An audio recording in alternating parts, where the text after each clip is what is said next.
so much. Wow, Scott Pressler. Put your hands together for that young man. Woo! That'll get you going. So, my name is Lorenzo Lamas. I used to be on TV.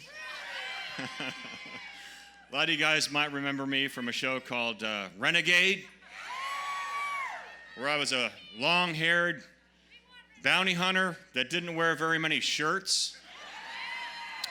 It was a pleasure to do that show and a pleasure to get so many people speaking out and saying, hey, when are you going to do take it off, right? But we're not here to talk about me. We're here to talk about you. We're here to talk about the unsilent majority of people in this country that absolutely love and adore the freedom of speech, the freedom to pray, the freedom to work, the freedom to speak their opinion without being ostracized or canceled.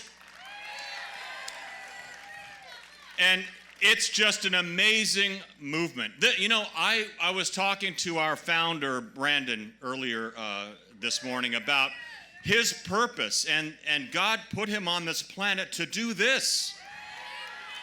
Here's a man with no prior experience in organizing a movement of this magnitude.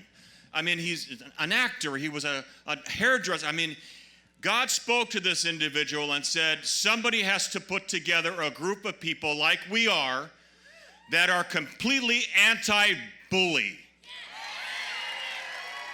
Because that's the whole point of this movement. We're anti-bully. We're the bodyguards of freedom of expression. So I put together a few things I wanted to talk to you about because I don't want to miss any points. And I am, after all, just a human. I get nervous in front of people like everybody else. But so here it is. So first off, I want to thank you, Brandon. Thank you for starting this incredible movement, and thank you all for coming here. Now, I'm here to speak to everybody, okay? But particularly to those people that may be on the fence, that may not really understand, well, what it is to be a conservative. And aren't we for equality of speech, equality of work, and a lot of democratic, principles are about fairness for all, right? So I want to talk to the folks there that are on the fence. There might be a few of us here today. So to these people, I'm telling you what we're trying to accomplish. Now, it'd be easy to speak about the damage that the media, the politicians, and its facilitators are doing to divide this country. It's easy to talk about those things to people like us, right? But I'm here to talk to those of you who would, on any given day, normally align with the Democratic Party. To you, I would say that the party of JFK and Woodrow Wilson is no longer. It isn't. Though that Democratic Party has veered so far left that it's such a degree that it would literally be unrecognizable to the icons that we looked up to in its past. These United States are based on Judeo-Christian values that until recently have given all Americans a moral base from which to start our dialogue and to discuss our differences. Now, friends, we're at a turning point in this country, one that if America gets wrong, we won't be able to recognize the country that we are living in anymore. And that's the honest truth, and that's my point. I've always been a freedom-loving American, and the attempts to restrict our freedoms are already on full display. Now, because of the virus and because of the progressive left, we can't attend church, but we can go protest against our police, the very people that are protecting our lives every day. We can't send our kids to school, even with social distancing protocols, but we can walk into a supermarket and stand right next to somebody at the checkout counter. How much sense does that make, folks? It's complete hypocrisy. Now, all but a few of the democratically run cities have allowed chaos to destroy our small businesses, forcing people into bankruptcy and worse, depression. The liberals are so concerned with losing power and control that they have forgotten to govern its people. They have forgotten the very core of their most ardent supporters, the middle class. Right? Those JFK Democrats that used to stand for fairness and equity are no longer. They are erased from history, like so many statues. The Democratic Party has devolved into a cancel culture of hate and hypocrisy, of lies, of deceit, of complete dominance and government dependence. Exactly. I believe President Trump is doing everything he can to unite us, and the left is doing everything they can to divide us.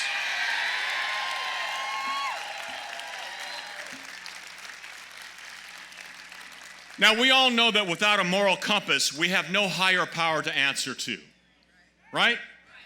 We have impulsive action with no consequence, and we are seeing this very dynamic permeate our country. President Trump is the greatest president in my lifetime.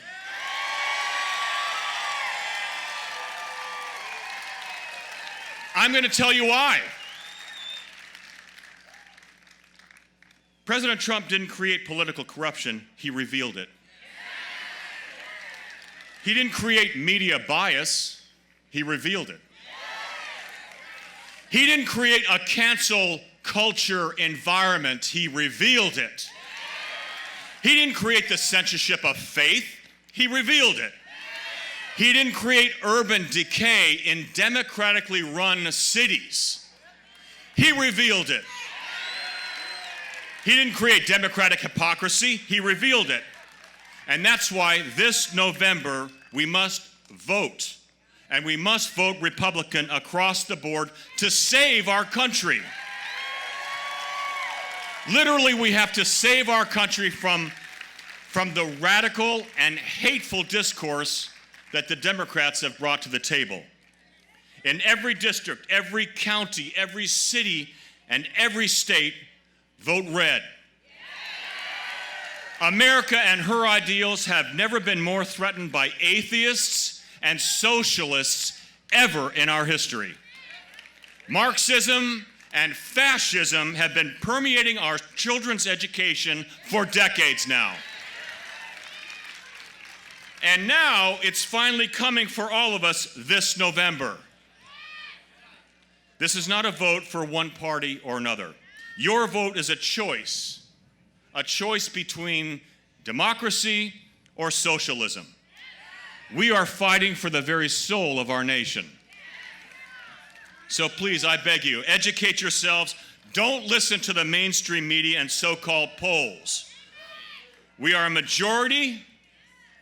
We are a majority. And we will make a difference. God bless President Trump. God bless the First Lady. We hope they get better very, very soon and return to our television sets and return to our social awareness. We love them. We adore them. I adore you. God bless you and your families. And God bless America. Thank you.